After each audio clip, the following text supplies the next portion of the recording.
Right, good morning to you. Yeah, just a random mutter on the Triumph 400X Scrambler. Yeah, on my way to work. Just seeing what it's like as a commuter. Of course, it'll be absolutely fine. There's no reason why it wouldn't. I don't go on a motorway, even though this is fine, and if I so chose to, if I was late and wanted to hop on the A14, I know I'd be pretty confident that it would be absolutely fine in all the traffic, because I have taken it on the A14 and the A12 and everywhere else, A11, and it's absolutely fine. The tyres on it slightly chunky, work absolutely fine on the road. Yeah, so that's a plus. And when you get on the loose stuff, they're also absolutely fine. So a good compromise. In fact, this bike is exactly that. It is a good compromise between having a 900 or 1200 Scrambler and something smaller and lighter, because it is light and it's dead easy to move about, do anything with. I wish it had a centre stand, that's one thing. But today is about 30-40 mile an hour winds, and it hasn't been blown about, even though it is a light bike. It's been absolutely fine. When I first rode this bike as well, it was a bit jerky on the throttle. That's sort of gone now, so that's good, isn't it? So straight off in fourth there, pulling, and it's just no trouble.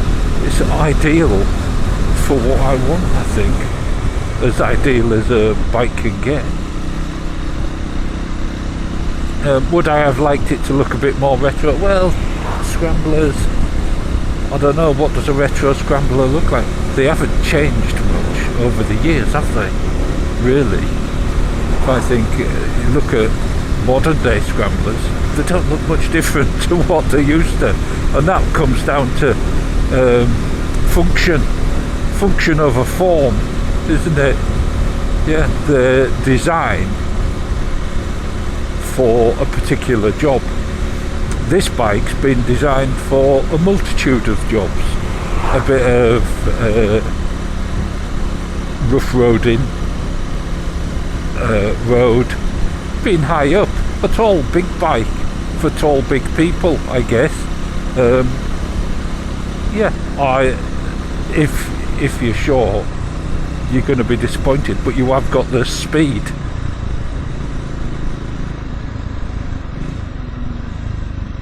But also, you've got the problem, if you make a Scrambler, how do you make an effective Scrambler for short people?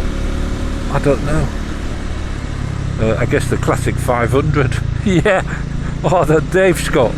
Yeah, brilliant, that's what it is, you need a classic 500.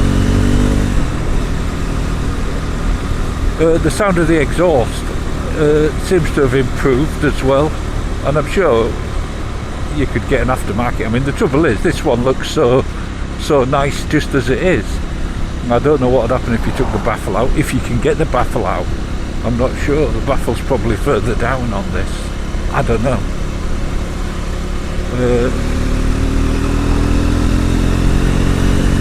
But it does make quite a nice sound, got to be honest. Yeah, and that's not something that obviously comes across on the video, or to Mrs. Tame.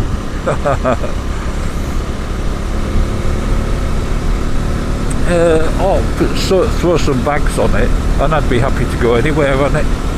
Yeah. Anyway, that's the bike. We'll see how it goes in town. I know, because obviously I've been in town and stuff with it, but it is so well balanced here, you know, this sort of 50 miles an hour stuck in traffic. And yeah, I've got enough gumption to get past this, but maybe not on this road, because this road is a bit sort of twisty. You don't get that on the camera, but lots of people have died on this road in cars, I've got to say, overtaking cars and then meeting another car head on. And that's because it's one of those roads that you can go quick down, but you can't actually see as far as you think. There's lots of little tiny bends in it from one side to the other side, and you just can't see. But there you go. Now, what I also wanted to mutter about was a comment I got. They bought. They're very disappointed with Royal Enfield and what's happened to the prices. This particular chap bought over, it'll be in the comment, you can have a look. He bought Interceptor, brand new 2022, or paid something like 5,600, and here we are 2 years later, and you can buy one for £4,995, and it's worse for classics and meteors, and in fact everything, because now he's blaming Royal Enfield, and I guess that's where the blame lay at the moment. I'd be interested to know what you think. I mean, you could blame MotoGP for hacking the prices, but then, you know, they bought the bikes. Royal Enfield took away their contract. I'm assuming that's what's happened. And so MotoGP are just saying, right, okay, fine, let's get rid of all these bikes. And yeah, you can get some really good deals on brand new Royal Enfields, but the knock-on effect is that on the second-hand market, your bike's worth nothing. You know, when you buy a new bike, you expect to lose quite a big chunk. In fact, the what is it, pensioner? Yeah, he lost 36% of his Tiger's value. That's what he was being offered, 8,000 something for it. But we know we lose a big chunk. That's what we do. But 36% is a lot. But what is happening is people are losing more than 50% on the bike, and they can't sell them. Well, they can sell them, but that just makes the matter worse, doesn't it? That then does drag the price down. So you've sort of got to hang on to it and hope that once all the new stock are gone, the price goes up. Yeah. But it is a terrible situation.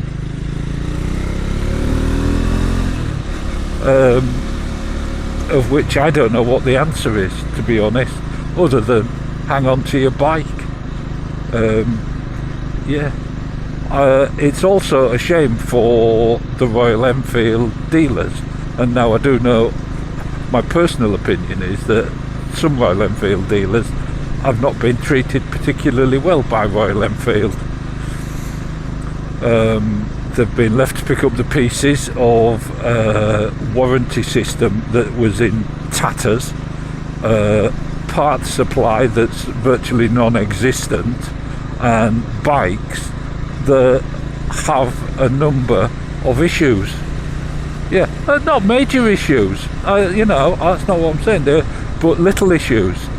The speedos,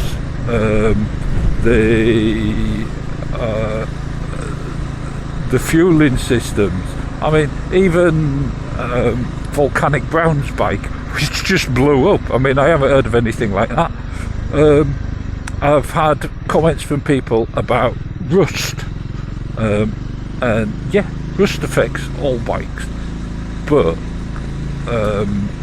it does seem to attack Royal Enfields a little bit more.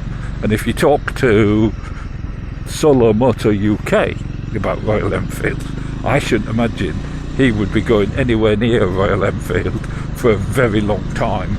They cost him a lot of money, and he just wasn't very happy at all.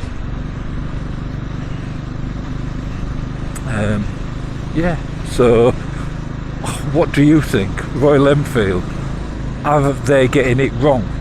You know, they brought out the shotgun. Is it just a Super Meteor with different bars on, a different tank? But then, is that not what all manufacturers are doing now? If you look at this Triumph Scrambler compared to the Speed, bigger wheels, it's got even got the same tank. That's not fair, is it? Loitering near a zebra crossing, talking. Yeah, the marketing ploy, they're going away for this country, and this is where you've got to remember for bikes is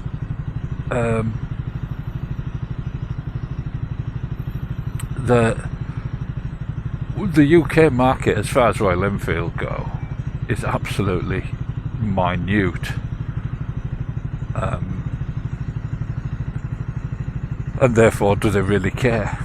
But they are trying to attract a younger person, trying to make it more stylish for the younger person. But are they doing that and excluding the older people? I had a good look at the shotgun, and people are saying, well, they're going to bring a classic 650. Well, I think the shotgun isn't far off a classic. I don't know how different they'd be able to make it. Put a bit of chrome on it, I suppose. Yeah, put a different exhaust on it, but that's about it if you actually look at it, particularly without the back seat on. But yeah, where are Royal Enfield going? What is their aim? Anyway, I'll catch you in a Mutter, and the Triumph, absolute doddle for doing this commute. Bit of country, bit of town work. Yeah, I'll leave it there, and I will catch you in a Mutter. Ta-ta.